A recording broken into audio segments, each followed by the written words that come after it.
We have to have a lot of joy to be able to continue, because otherwise it's just like there's just too much, there's too much immense pain to hold. Welcome to Voices of Esalen. I'm Sam Stern. My guests today are Myriad Fatality, a non-binary performance art duo / experimental healing noise punk band. Myriad Fatality consists of Mango and Samar. I met Mango and Samar in 2021 when they were artists in residence at Esalen, and they made an immediate impression on me. First with their rather powerful fashion statements, which could be described as like neo-pagan warrior punks following a post-apocalyptic prayer. But then, as I got to know them more, I saw their unwavering commitment to their art and music. And finally, as they became part of the Esalen community, I witnessed their deep kindness and was able to appreciate their incredible willingness to explore and educate around the issues that they care deeply about. The world that Mango and Samar live in is not the world I live in. During this last year, legislative bodies in the United States have been busy creating and sometimes passing a deluge of anti-trans bills. Florida's HB 1557, also known as Don't Say Gay, prevents teachers from discussing LGBTQ identities up to the 3rd grade. Idaho's HF 2416 prohibits trans students from participating in sports that match their chosen gender. Tennessee's SB 2777 would make it so public school teachers are not required to refer to students by their chosen gender pronoun. But perhaps most disturbingly, in South Carolina, Mississippi, Alabama, Arkansas, Tennessee, Ohio, and Illinois, healthcare professionals can elect not to treat transgender or queer people if they believe it violates their religious beliefs. And just to be specific, this is not just about gender-affirming surgeries, it's for all healthcare. Clearly, this legal landscape is in the process of producing a society that is profoundly difficult for a lot of people. So what's to be done? Myriad Fatality's answer lies in art and in activism, two practices that for them are intertwined by necessity. Mango and Samar's intention for their art, in their words, is for queer, trans, Black, Indigenous, and people of color to embody their rage and holistic healing with the aim of collective liberation. Today's episode is built out of two interviews that I did with Mango and Samar, one in 2021 when we went out to the Esalen farm and stood by the ocean, and one recently in 2022 when I brought them back. They came to Esalen for a day after performing in the Bay Area. And what I did, I mixed both interviews together, and I've also woven in some pieces of their music so you get a sense of their vibe. These are my friends and my teachers, Mango and Samar, also known as Myriad Fatality. I hope you enjoy. I'm Samar. I use any pronouns, and I'm part of Myriad Fatality. Mango. My name is Mango. I use Ia, Sha, Sila, Ella, they, them pronouns, and I'm the other vessel of Myriad Fatality. And Myriad Fatality is a project that's really centered on how we can create containers for queer and trans, Black, Indigenous people of color to not only channel their anger and rage, but also have moments of collective healing. And we live in a world that so actively does not prioritize the lives of our community, and we want to create a space that not only prioritizes, uplifts, supports, nourishes, replenishes, welcomes those who historically have not been welcomed. Also find ways to spread that to our diasporic countries of South Asia and the Philippines, and make sure that we're also finding ways to incorporate radical education about what's going on outside of the U.S. as well. Violence, economic exploitation, and environmental destruction.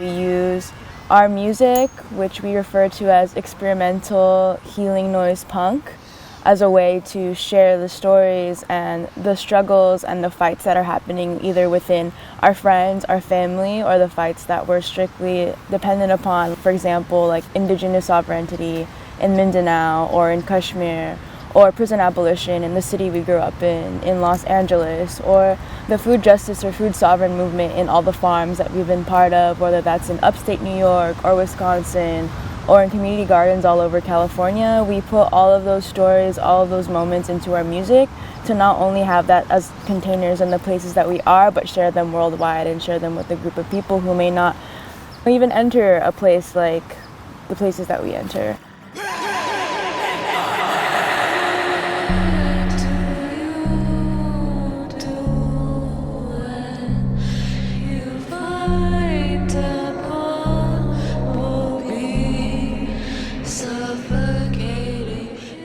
Audre Lorde talks about the use of anger and how anger can be a force for change, a force for activism, something that when channeled can be used to create change. Punk is like a genre that's like very much about like rage and like anger at injustice, anger at the system. And it's a genre that actually has roots and has been started by Black folks and then has been co-opted a lot by white men mostly. And it's like, you know, when you really think about it, the communities that have the most anger, and rightfully so have the most anger, are the communities like outside of just like white communities, especially like trans and queer people who go through so much injustice on a daily basis. Punk is a way to express that and like to be in a space where like you're not going to be policed. You're not going to get in trouble for yelling, for being angry, for expressing those emotions, because like you're doing it on a stage where people are listening and like want to come see it, versus like that doesn't happen on a daily basis. Like you can't walk down the street screaming about everything and people aren't going to be like, what's going on? Like, are you okay? Like, should we call the police? You know, so.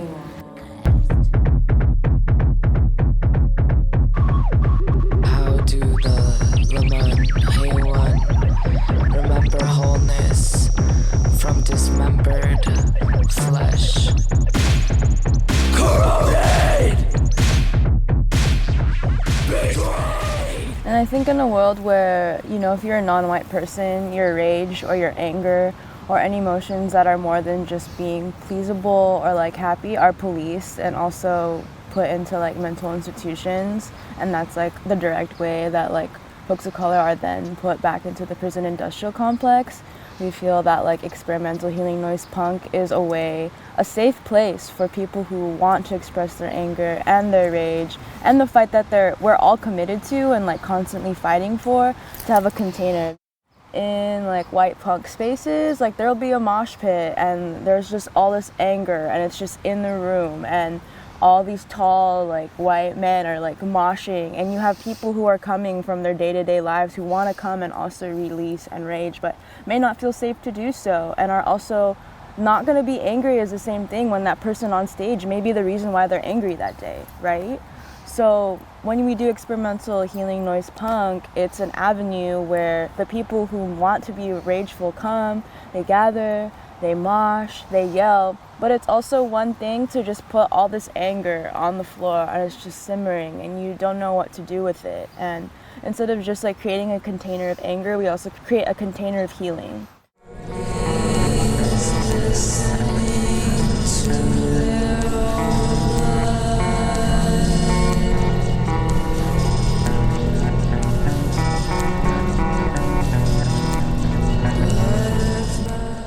Let's be angry, let's fight, let's talk about the things that are going wrong on our street, back home where our families are from, between our personal relationships, what's happening with our parents, what's happening with our coworker, and get angry about it. And then once we're angry about it, let's see how we can move forward. Let's see how we can hold each other. Let's see how we can pick each other off of the ground and breathe and ground and see that we're all angry about something and then move forward. You both identify as non-binary. I wonder if you could help me understand the difference between non-binary and trans. So, non-binary is specifically either identifying as neither gender, like not feeling like either of the current ideas of gender of being like a male or like being like a man or being a woman, like fit one's own like personal gender expression. It's a lot more of just like seeing gender as a fluid state that cannot be like identified or pinned down or policed as like one thing or the other. Non-binary, most folks like identify with like they them pronouns, which is just means like what I said basically, of not feeling like you're either like a he or a she, but you are like, yeah, like more fluid, something in between, or have pieces of either, or don't identify with either at all. And with trans is like a lot more about identifying not with the gender identity that you were born into, but having a lot of like dysphoria and like wanting to shift and change to either like a different gender identity or a different way of being perceived by the world. Folks who identify as trans tend to want to get like gender affirming surgery, including like top surgery or facial feminization surgery, or go on hormones, which folks who are non-binary, that's not always the case. If you're a non-binary person, like you can like go into the world not identifying as male or female and can just be like, I'm non-binary, and feel comfortable in your body, like just as you are and your expression. Whereas a trans person, like a trans woman or a trans man, might go into work and without any transmutation or shift, whether that's through hormones or T or like gender affirming surgery, they may not feel as safe or in their body or as euphoric in their body when they're going into work. So I feel like one thing that's really important is like the dysphoria that one might feel in their body when it comes to being non-binary or trans. And I think one of the huge issues right now is that currently in the US and all over, a lot of gender affirming surgery is seen as not something that's like credible or something that's serious, when so many trans folks who do need this in order to go out into the world, not only to feel safe but also just feel comfortable, like being seen and perceived, like walking down the street feeling safe or going into work feeling safe. So I think that's like a huge difference between non-binary and trans that is important. And you can also be non-binary and trans also, but if you're just a non-binary person, I think it's an extremely different experience, because I think non-binary people are able to shapeshift more and move into spaces more that trans people may not be able to, which I think is an important difference. There's definitely like more privileges that come with being a non-binary person than being perceived as trans, especially for trans women, and like specifically like Black and brown trans women. Like there's a lot more just like violence and hate that happens, and that's like not an experience that all non-binary people can understand or share. The Human Rights Campaign, which has been tracking these violent deaths, estimates that 4 in 5 of all anti-transgender homicides are trans women of color. We're seeing the second highest spike over a certain amount of time, even in the midst of a quarantine. Again, it shows just the heightened level of violence perpetuated against trans individuals. As a society, Black folks make up about 12 or 13% of the population. However, when you look at trans folks who've been killed, Black transgender women, we represent such a small number of society overall, but yet such a high percentage of folks who are being killed violently. Policy is one of the ways that we can provide protections against Black trans folks and all trans folks and all queer folks and non-binary folks. Policies that not just identify hate crimes, but also enforce hate crimes. Those are very, very important. But then there's also anti-discrimination policy that will go a long way. I think that it's a charge. I use the you statement as a call of action, certainly to Black Lives Matter and to all other national movements, that they are much more incorporative of all of the intersections of who we are as human beings and as Black people in particular. And that includes queer, trans, and non-binary folks. Would you be open to talking about your own journey with gender? Yeah, I think that I started with identifying more as like non-binary, just like after a lot of like personal stuff happened in my life, and I was really starting to question like how I was being like perceived by the world, and like how I wanted to be like perceived by the world, and also my own understandings of gender, and like what gender roles are, and just unlearning like patriarchy, and also just so many like internal shit. I was like wanting to separate myself a little bit from that, and I think now I'm in the space where I feel comfortable like identifying beyond any of the ideas that like are assigned and like the pronouns that exist right now, because I don't feel like they actually can hold just like what I feel or like how I want to express. I feel like none of those like words can like actually understand that experience. And I think now like I'm in the space where I've experienced like a lot of gender dysphoria for sure, and also have been just like experimenting more with wanting to present differently. And I think like I'm constantly in a space of just like shape shifting how I like view myself and view my presentation. So I think it like changes all the time.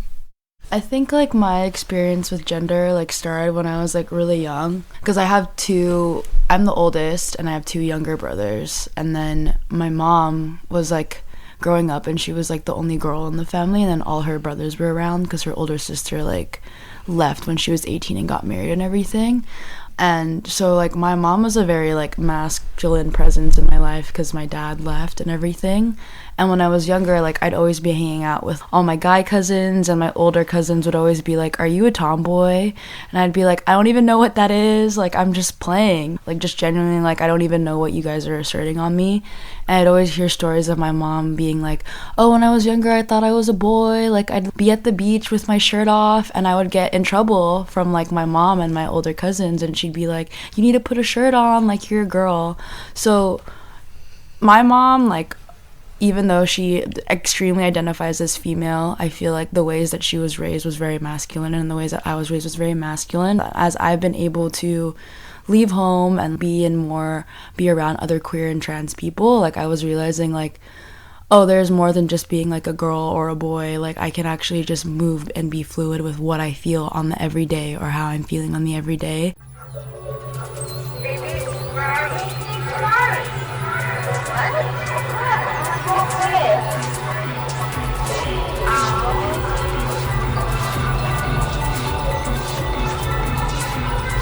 Wow, doesn't it look like there's a person in the house?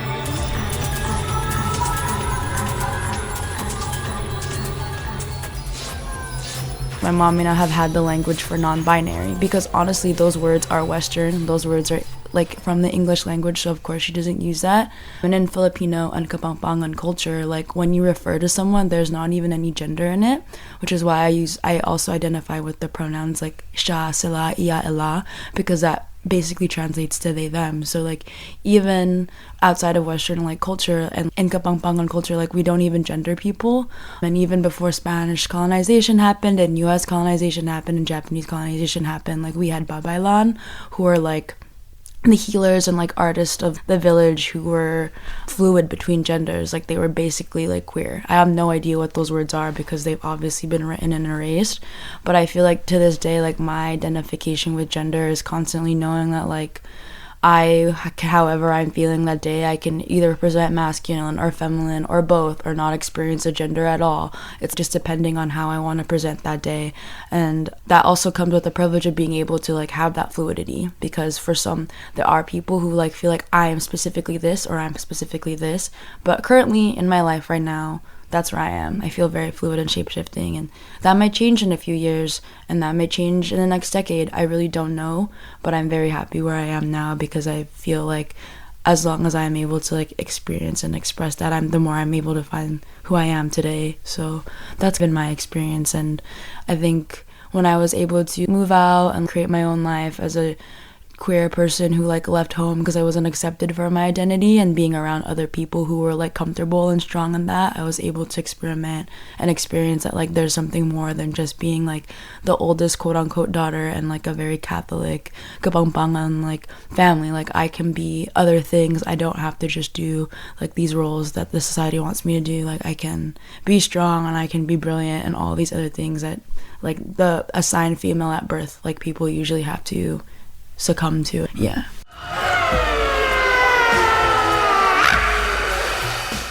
What are some strategies that you use to deal with being misgendered? Something that I try to do is like understand where the person's coming from. Like, is the person coming from a place of not knowing or like not understanding, or are they coming from like a malicious place? You know, sometimes I think it's also cultural, where like, especially like, you know, in like immigrant families or like super religious families, like our cultures, like it's harder for people to kind of like understand that. Like if I tried to talk to my grandma about like what being non-binary is, I feel like she would be really fucking confused and like not necessarily able to like grasp what that means.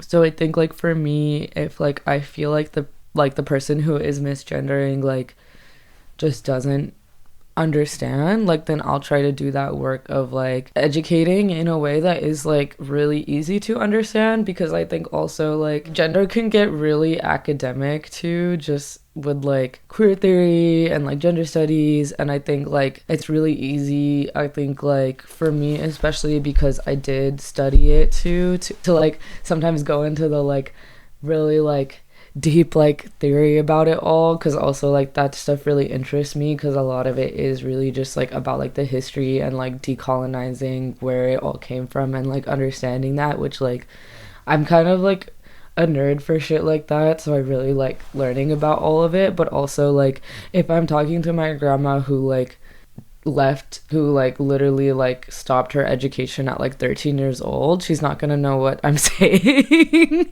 So I think it's like also like a big thing too is just like being able to explain things in a way that like people can understand it, you know, like just literally like I think that if I feel like it's worth the effort and the labor of like talking to someone about why they're like thinking that way or like why they're doing that, then like I'll put that work in and I'll make it like really as accessible and understandable as possible, because I think that once people like are introduced to like where people are coming from with it, I think that sometimes they're able to like grow and understand. Not always, but I do think like sometimes that does make a difference.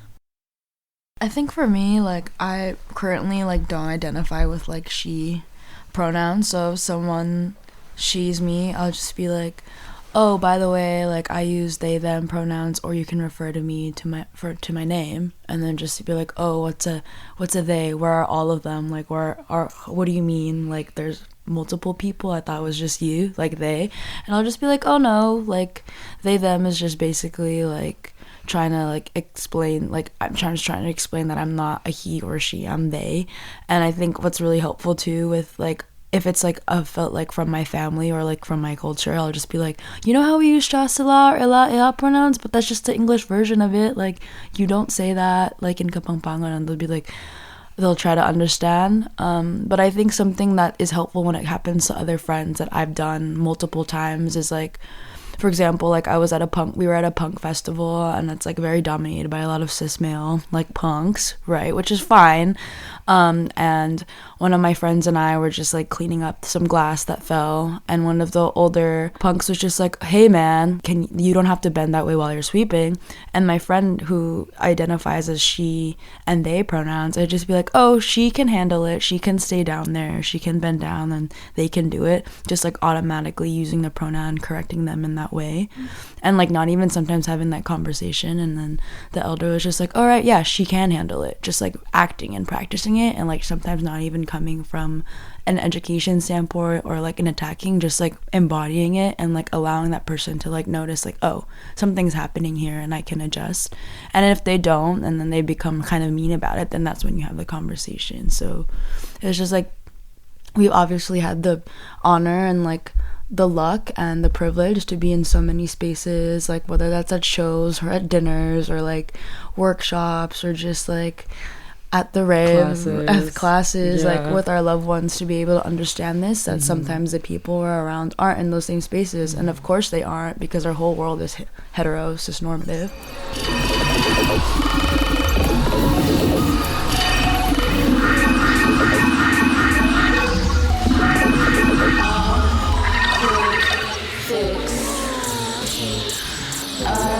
Distraction, a spectacle for your lust. What are your thoughts around all the anti-trans legislation that has been introduced in the last couple of years? How does it affect you and your community? The reality is like really bleak, you know? It's like this is like something that is, you know, like really deeply impacting people in our community. I think it's really special because my younger sibling works at like a trans health clinic, and like they said that like, oh yeah, like a lot of their friends come through and like are able to like receive care, but I think like That's California. And I think like the experience in California and like in cities like Oakland or SF or LA is like such a different experience than like what I can't even imagine queer and trans people go through in like the Midwest or in the South or in like mostly red states, when members of our community are being attacked and like not being allowed to be in their like highest truth. That's something that like we all have to be aware of and we all have to fight for, because also it's like that doesn't mean that the resources that exist in California can't disappear at any moment too. So it's like if we're not like, you know, like advocating and like being a part of, yeah, like raising attention and like fighting in solidarity, then like that doesn't mean that like this isn't gonna come to places where there is trans affirming healthcare, or there is like, and even though there is like certain like some insurance takes hormone prescriptions or takes like gender affirming surgery, but actually there are still a lot of folks even in California or in LA or in the Bay who still like do not get that covered by insurance and are like crowdsourcing and like doing, you know, like fundraisers to be able to get that care that they need. And there isn't like a structure of aftercare either too, you know. I think it's just like if LGBTQ people are being turned away from getting medical care, imagine what this LGBTQ person is already experiencing in their home. When they go home and they go into their room with their parents and they're looking at them and they're already thinking that they don't deserve to be loved and cared for who they are. Imagine that LGBTQ person at school where they're constantly questioning their existence and their ability to thrive and be successful because their peers are looking down on them. And then on top of that, their mental, physical, and spiritual like desire to live is already being tainted. And then on top of that, if something physically is going wrong, they're going to be turned away by medical health care professionals and like people who are meant to like allow people to survive, and then they're also being turned away there. Where do these people go? Where do LGBTQ people go? They end up on the streets, they end up houseless, they end up more mentally ill, they end up experiencing a lot of PTSD, they end up feeling like they don't have a place in this world. And it is our duty to like make sure that the most marginalized and the most oppressed people who are LGBTQ youth are like held and loved and cared for. And the more that we, in our own close circles and in our own close relationships and our families and our workplaces, accept that, the more we can make a bigger change. Because honestly, like the government and like the medical industrial complex will probably take a few like decades and ages to like shift that. But in our own like everyday, daily life to life, when we see like queer and trans presenting or LGBTQ youth and like give them all the love in the world, I feel like that can be a concrete shift. Until then, because like Summer was saying, like the aftercare and the crowdsourcing, like that's coming from all of our pockets when we're already like on the fringes, like trying to survive. It's the same $20 that's being passed around when there are resources. Like when COVID started hitting out, and like the vaccines were able to be rolled out. Like one of our teachers, Dean, was like, when AIDS was happening, like they could have easily made a vaccine, but they didn't, because it was a war on like gay and like queer and trans people. But when COVID happens and there's a vaccine and capitalism is under leash and people are losing their jobs and losing money, of course this vaccine can be rolled out. But when it came to AIDS, where was that? You know what I mean? Yeah. And I mean, even now, with monkeypox, monkeypox, it's like they're literally only putting out like such a limited amount of vaccines, and on top of that they're like only prioritizing like specific groups of people, like whether it's like gay men or trans like, women. Yeah, well, that makes sense, you know, but also like it's like they're also like limiting these resources that are like directly impacting queer and trans people. Like monkeypox is literally like the Bay is like the epicenter right now, and that's like so many, like, you know, there's like people in our community in the Bay who are like, oh shit, like so and so got monkeypox, like they haven't been able, like this person hasn't been able to get the vaccine yet, you know. It's like shit like that, where it's like there's resources and the ability to like give people like the care that they need, but it's just not prioritized because the state does not care or value the lives of queer and trans people, and especially like, you know, like within that, like black and brown queer and trans people, like, and Afro-Indigenous and Indigenous people.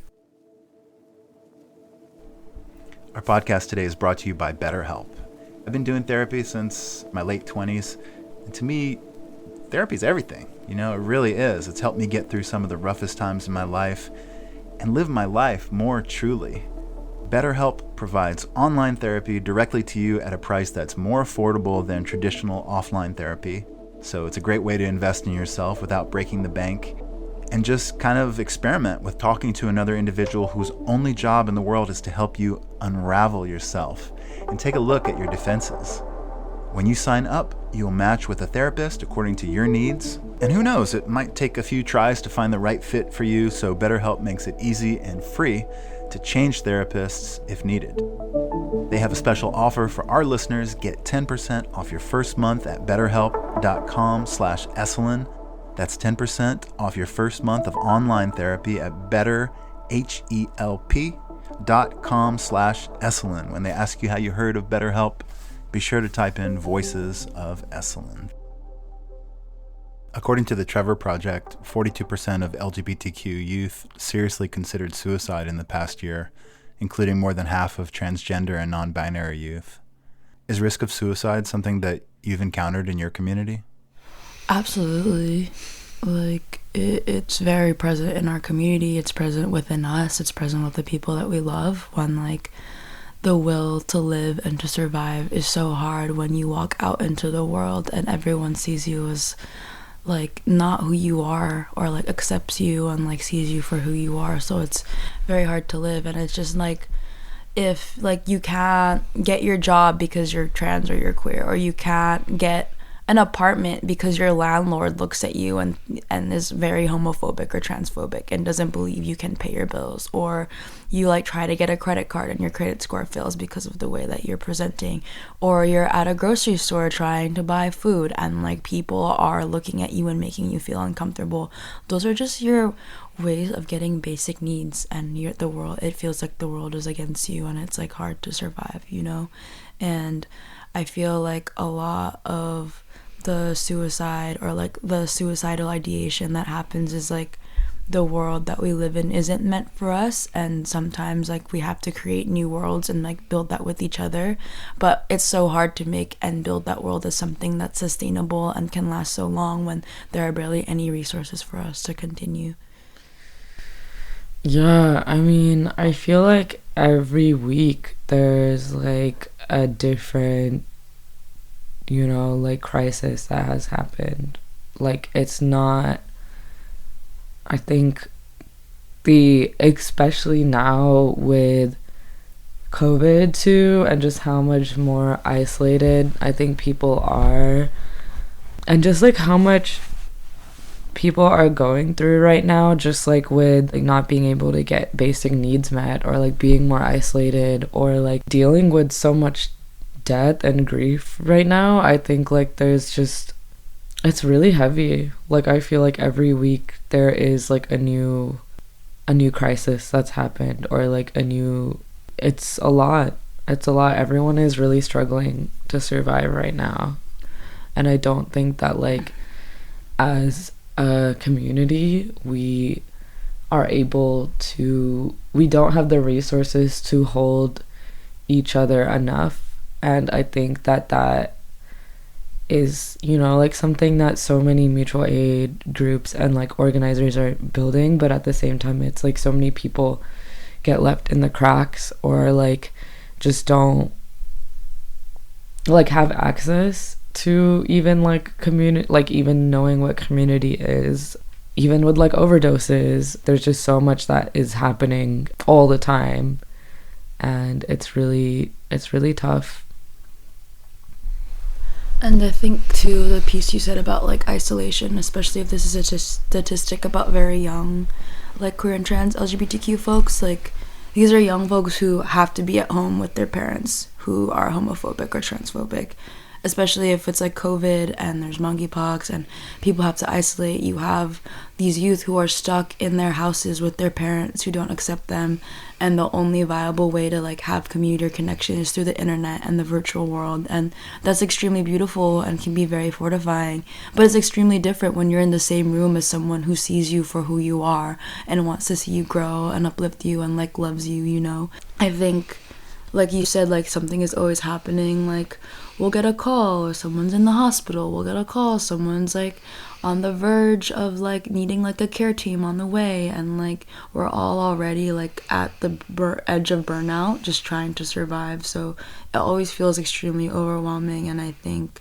things can definitely change. Like resources are there, you know. So even going on social media, a lot of people right now are like posting like mutual aid calls because they like need housing, or like just went through something and like need funds. Someone got their car stolen, someone's like apartment burned down. Like just so much is also happening on social media as well, where it's not always like a safe space for people either, because it's also a network of sharing like rapid response to crisis. So it's like sometimes even if people want to go online to be able to like connect with their friends or their loved ones, it's also like just being bombarded with the reality of how much people are going through right now, and how helpless it sometimes feels to see all of these like slides of like different people with like different really messed up things happening, and then just also like, you know, like feel kind of like helpless in the face of that, because it's like not all, like no one person is gonna be able to solve all these problems, but at the same time like none of this is stopping. So what does that mean, you know?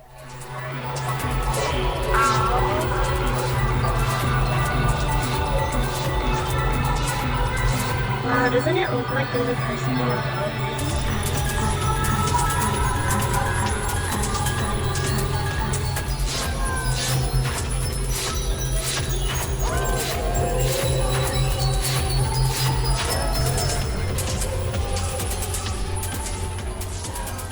The day after signing two controversial bills into law, Governor Doug Ducey defending his decision. One of the bills bans gender-affirming surgeries for trans youth under 18. The other bill bans transgender girls from playing sports that align with their gender identity in all public schools.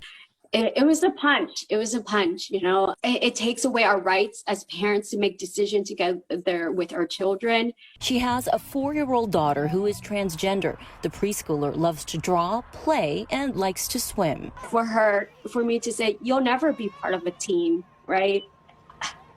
I just don't even know how I'll tell her that.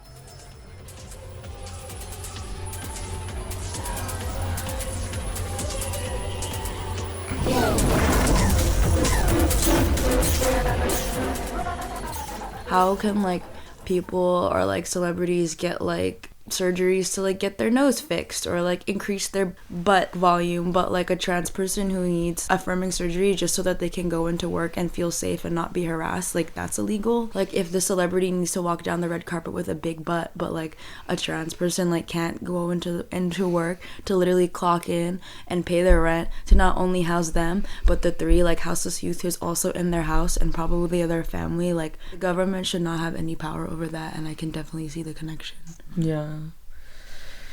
I think like the state trying to take away anyone's right to their own personal autonomy is an attack on queer and trans people, is an attack on people of color, undocumented people, disabled people, like people across all like identities. We have to understand that anytime there is an attack on any specific community, like that means that's an attack on all of us, because like our fights are all connected. We're not separated into these separate groups.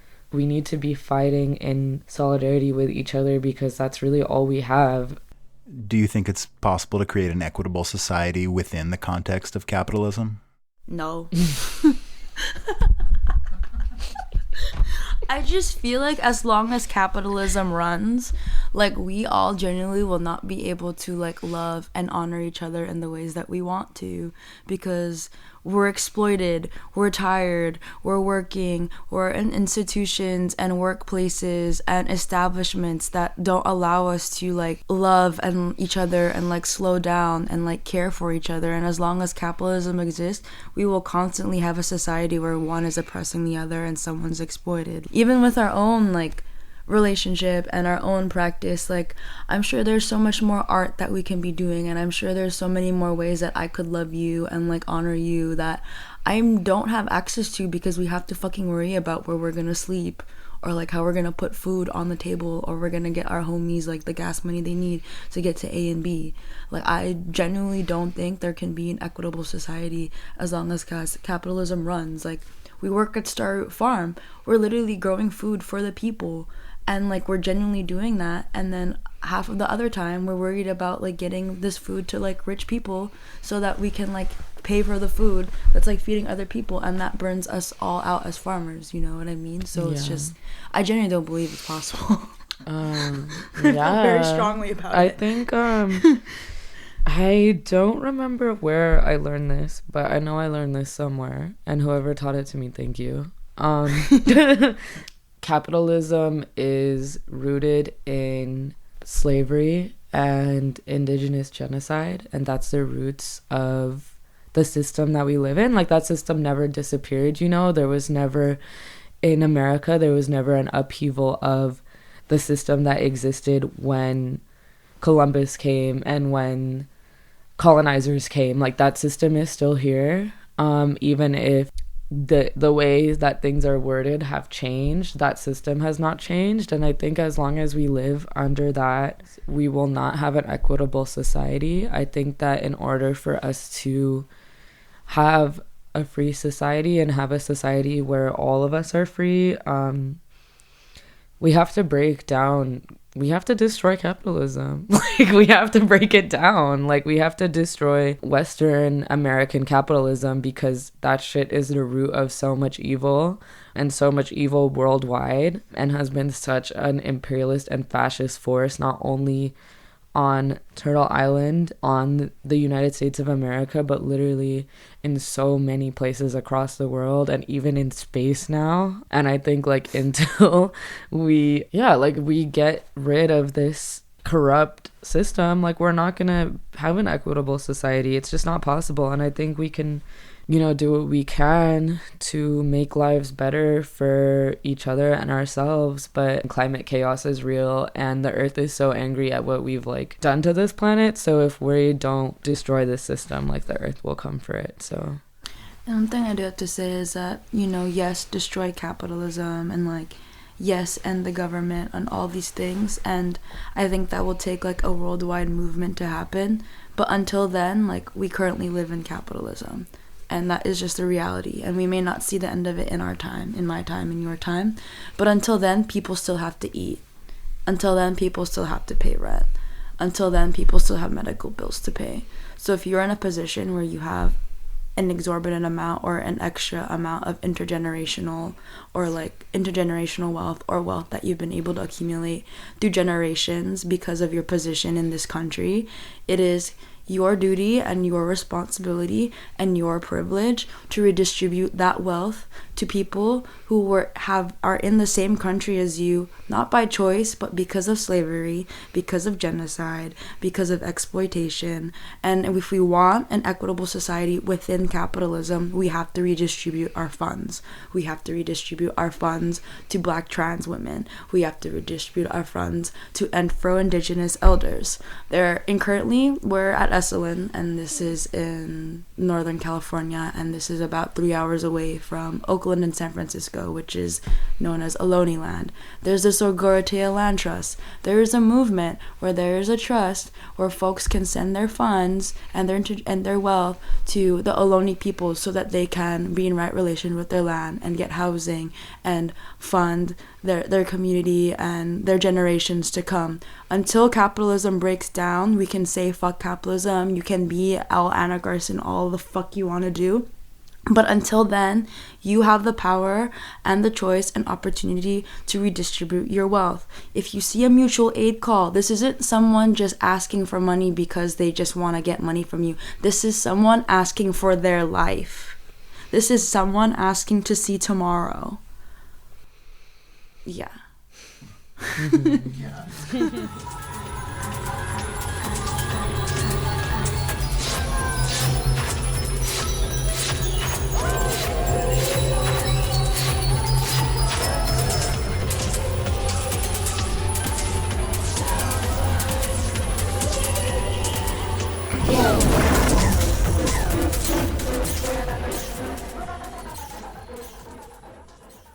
Can you talk about fashion as it relates to your art practice and the way that you work with identity in public spaces? For those who haven't seen pictures of you, you have a bold sense of aesthetics with multicolored dyed hair, partially shaved skulls, piercings, shaved eyebrows, super cool, futuristic, upcycled clothes. Yeah, is your apparel meant to elicit a reaction? We're not dressing up to shock you. We're not dressing up to get a rise out of you. We're dressing up so we can be in front of you, so we can feel safe in front of you. In a world that so often tells you how to be, how to look, how to dress, in a world that also polices the way that people express themselves, to be able to express ourselves and like feel in our power is like most important. And I think one thing too is like when you're walking in the world where there are a lot of things that are being pushed on you, it's important that you're wearing your armor. It's important that you're feeling in your power. It's important that you're feeling protected, whether that's amulets of crystals or bones or things that loved ones have gifted. It's making sure that you're walking with all the people that have come before you, because a lot of the fashion too that we wear is like gifts from loved ones or from other artists with like-minded visions and like-minded mindsets. So it's also carrying their message, carrying their spirit, and like knowing that when we walk into a room, it's not just us two, but everybody before us, everybody after us, and everybody that we're also channeling through what we're wearing.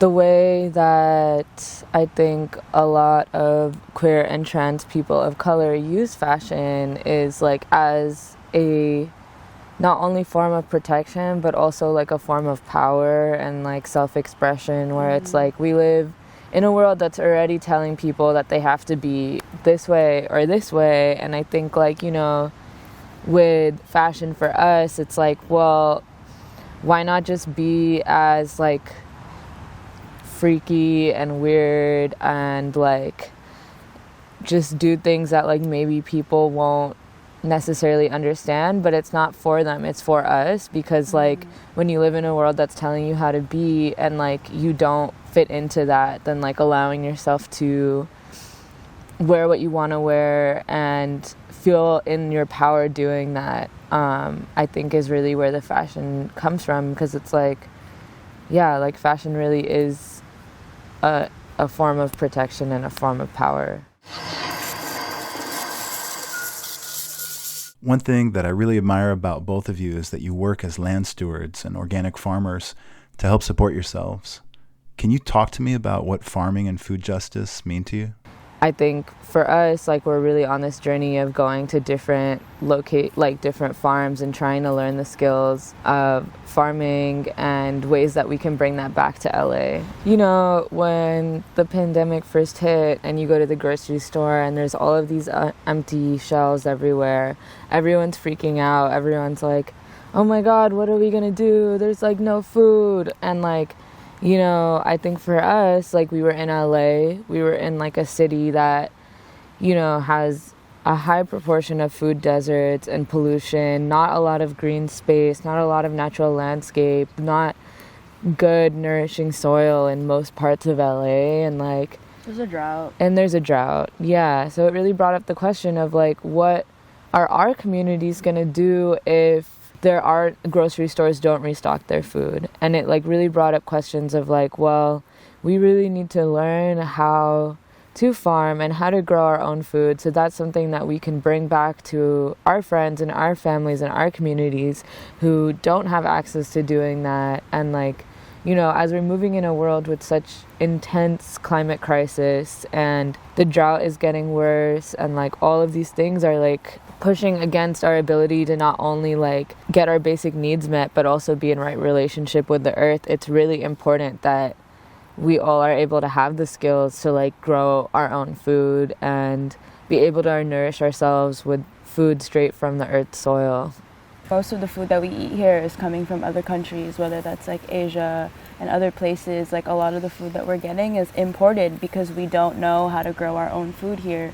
We're not growing seasonally. We're up against Monsanto and like big agricultural corporations that care more about the quantity of the food that we're eating, not its nutritional value, not what's in it, not if it's good for our bodies, but just to have enough food and money to feed people. And we're not really feeding people with the medicinal right of like what's necessary and what's nourishing, right? And also you have communities like, and especially indigenous communities outside of America who like can't even farm in their own land, right? Because we have logging and manufacturing companies coming in, drilling it up, logging it, taking those minerals, using the same like chemicals and everything that are in the same like technological thing that you're using right now. Like, those minerals are coming from another country whose soil was meant to grow vegetables and fruit, which you're now also eating.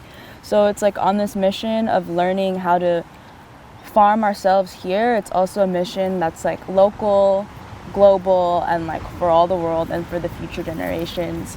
Before we came here, we were listening to an Ohlone elders talk about how like it is our duty and our mission here on this planet to make sure that for 7 generations ahead of us, we're creating soil where they can grow food. Like, that is our mission. And how are we creating our lifestyle around that? And in order to do that, you have to learn how to farm. And like Summer was saying, in LA, there's not really much places to farm. So we found ourselves like moving to Wisconsin and doing an artist residency and farm trade there. If you are on Earth, you should be able to live on Earth for free because the Earth is big and huge and has space for us. So I think through traveling through different farms and different places, most of them have been like dominantly run by white people or are owned by people with a lot of intergenerational wealth.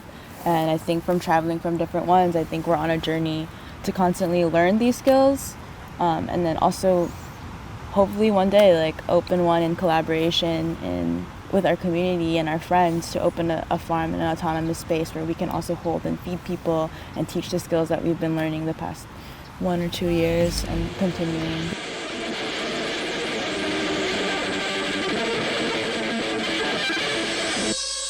It seems like in your life there's an abundance of pain, there's an abundance of joy.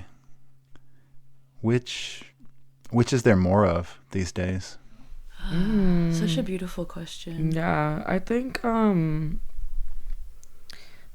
that what is, you know, one of the most beautiful things I think about being part of like the queer and trans community is that I think like the amount of, as much as there is so much like immense suffering and pain, like I feel like people also just like know how to like live out their lives, like live their best lives when they can.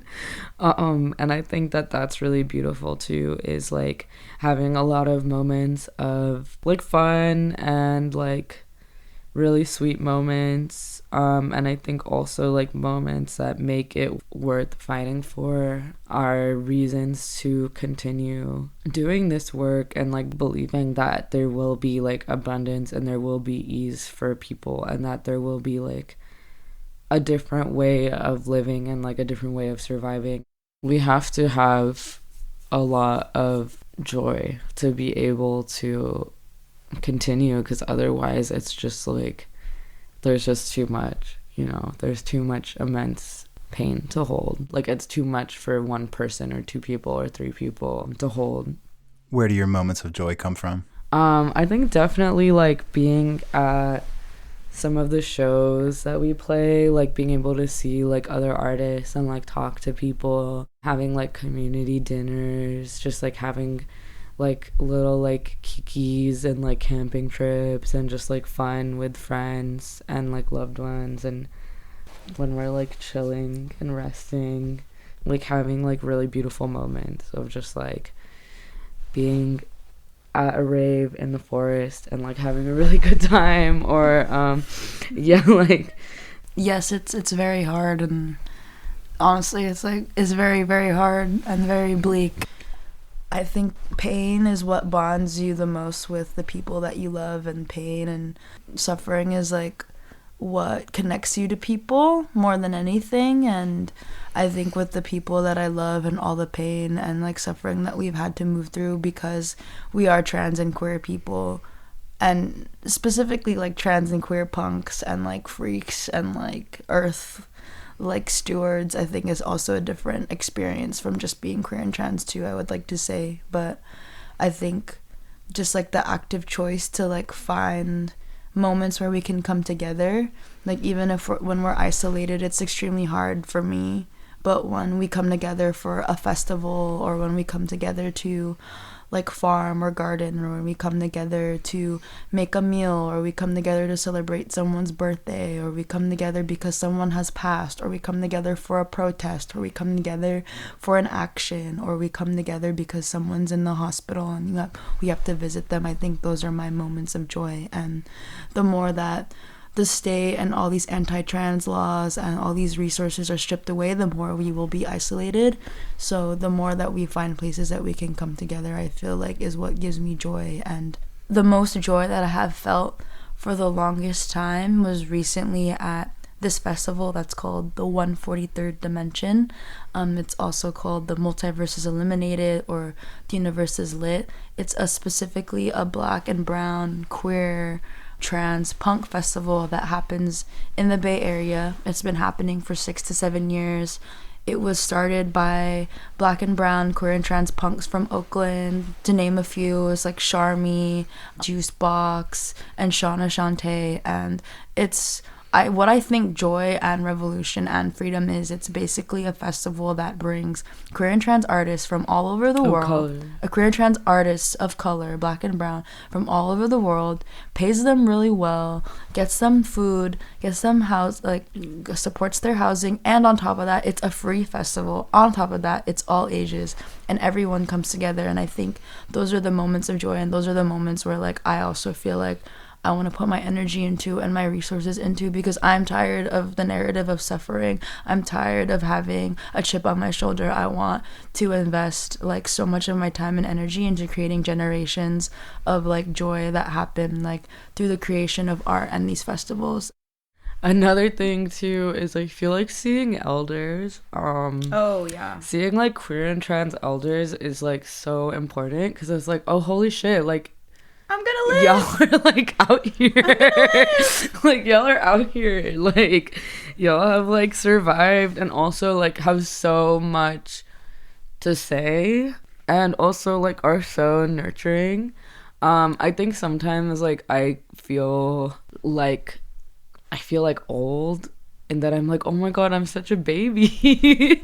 Like meeting the elders, I'm just like, oh, there's so much left. Yeah, and it's really sweet to like meet queer and trans elders and know that they're just like out here surviving and have done so many amazing, beautiful things, and continue to.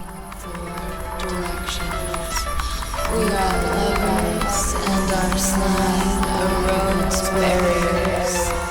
We build shrines in our eyes and offer. How has your time at Esalen transformed you? Yeah, so I feel like being at Esalen has been really transformative in terms of just having a space to create and having a space to work on art and having people who want us here to be artists, because, you know, with like a lot of artist residencies, or like they're like really competitive and like they're really hard to get unless you're like a super established artist and have like all of these things under your belt and like all of these like, yeah, like I've been to this like, you know, like just having like all of this like fancy stuff under your belt. And so I feel like we're like starting out and we're like really new, and in being like underground artists, it's like such a huge opportunity to come to a place and like be able to work on art.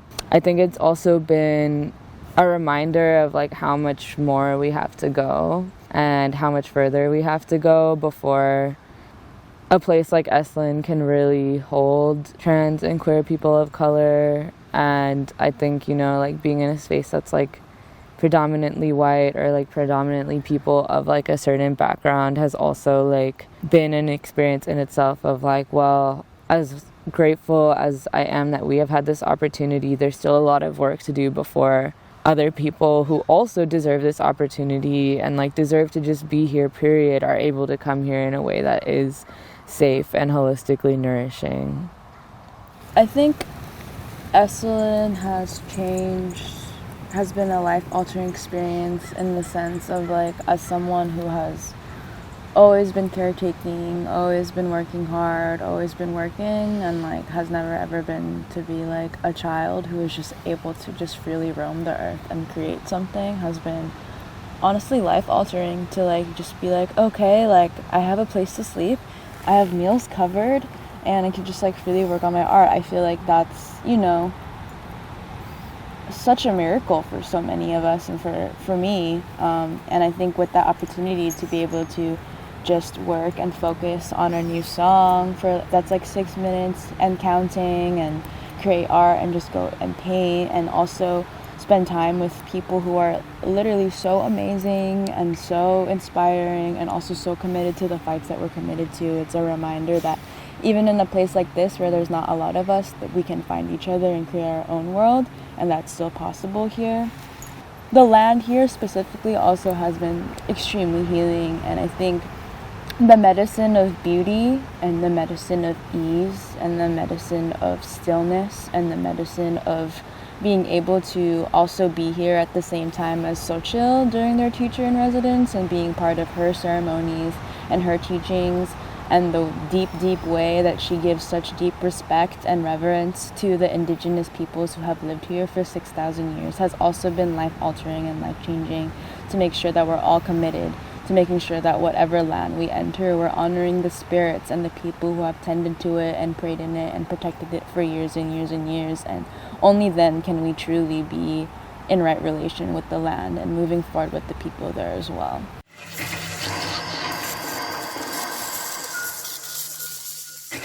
I think one of my favorite things that I love about Samar, especially being on this land, is that they're like always searching on the ground.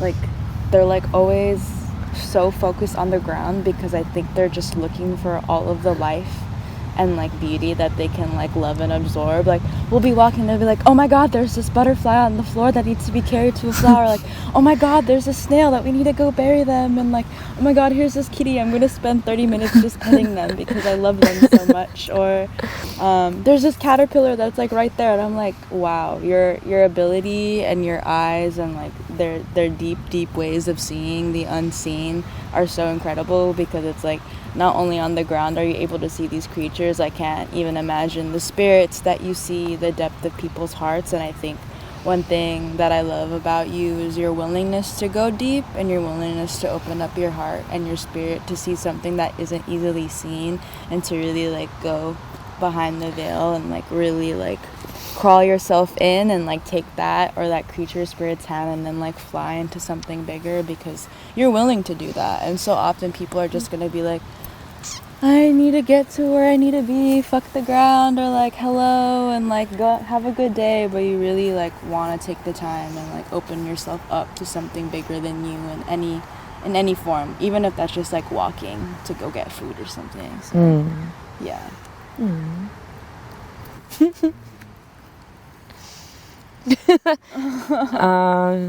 Something I love about Mango is like, no matter what the situation is, I feel like Mango will find a way to deeply connect with another person. Like, it's like no matter how tired they are, like if they got like 1 hour of sleep, had like the worst day of their life, even if they see like one person that day, I feel like they'll still find a way to show care to that person. And I think like that just shows like how big their heart is, because it's like, you know, I feel like we live in this world where like everyone is kind of like in their own little thing, and I feel like Mango is always like reaching out, even in times where I'm like, damn bitch, like how do you still have the energy right now? Like, do you like you just went through so much last night? Or like, wow, like, you know, even though like you're in like a space that, or like, wow, like I can't believe you can still show up with that much like love for someone, even though like you are going through so much in that moment too. Or like, you know, like I see that you are someone on this planet who, you know, is like someone that I can also find something to love in. Thank you. Mm-hmm. What is something that you wish for Esalen going forward? I feel like if Esalen is very committed to human potential, I feel like I would love to come back and see the grounds filled with queer and trans, black, indigenous people of color filtering through the space. We really have to center the most marginalized people. Artists of color, like black and indigenous people, disabled folks, so many different communities. It's like a space like this could actually be so life-changing and recharging and important. And I think that that access is like a really important part of what human potential actually looks like. I feel really blessed to have been able to come here and rest and have time to create. And I think that so many people deserve to have that opportunity who are not given it. And I think that that is something that I would really like to see. I pray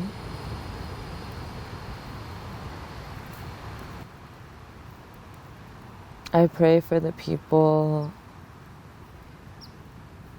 who have graced this land for so long. I pray for those who have passed on this land, whose bones are still buried here. I pray for the Esalen people, and I pray that they will one day be rightfully returned to this land that is so rightfully theirs and be able to frequent its waters. I pray that the Esalen who are alive right now have everything they need, are living lives filled with beauty and love and compassion, that they have all that they could ever ask for and hope for in this world. I pray for my people. I pray for all of the queer and trans people of color who can't imagine a place like this existing, who maybe will never see the ocean in their lifetime, who will never be able to bathe in mineral water from a mountain. I pray that they also feel the healing of this land, that they feel the way that the waves crash against the shore and you can smell it. I pray for their presence here. I pray that they are able to come here too one day, and I pray that this place becomes a sanctuary for them as well. And I pray that all the people who work here, especially the POC who work here, are able to receive nourishing healing, their basic needs met, comfort, reciprocity, ease. I pray that all of the creatures, the two-legged, the winged, the insect, and the animals who grace this land are able to be in harmony again and do not have to fend their lives against the highway, do not have to wait for the dumpster bones to be fed, that their families can come back and be in right relationship with the humans who tend this land. I pray that these soils are tended by people who deeply know its magic and deeply want to grow its medicine and food. I pray that every foot and every toe and every heart and every being that enters this land opens themselves up to the bigger freedom and liberation of all who enter here.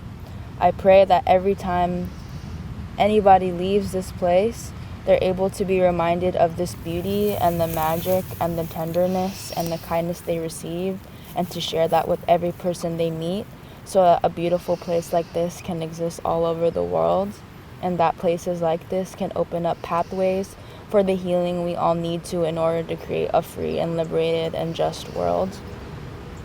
And I pray that one day this land is held by people who have so long been held in cages, who have so long been wounded by war, who have so long been wounded by violence, and are able to come here and feel the beauty of life to continue and know that there's nothing else but this.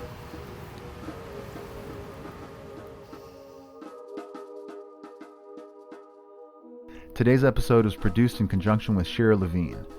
Our music is by Nico Holloman. If you or someone you know needs counseling or someone to talk to, thetrevorproject.org is a site with a lot of resources, especially for young people. You can text START to 678-678 and you'll be connected to a counselor who is understanding of LGBTQ issues. All your messages are anonymous and you can share as much or as little as you want. You can also call at 1-866-488-7386. It's 100% free. Again, that's 1-866-488-7386. Many pieces of music today that were featured in the show were created by Mirrored Fatality. To check out all their songs and support them, go to mirroredfatality.bandcamp.com/music.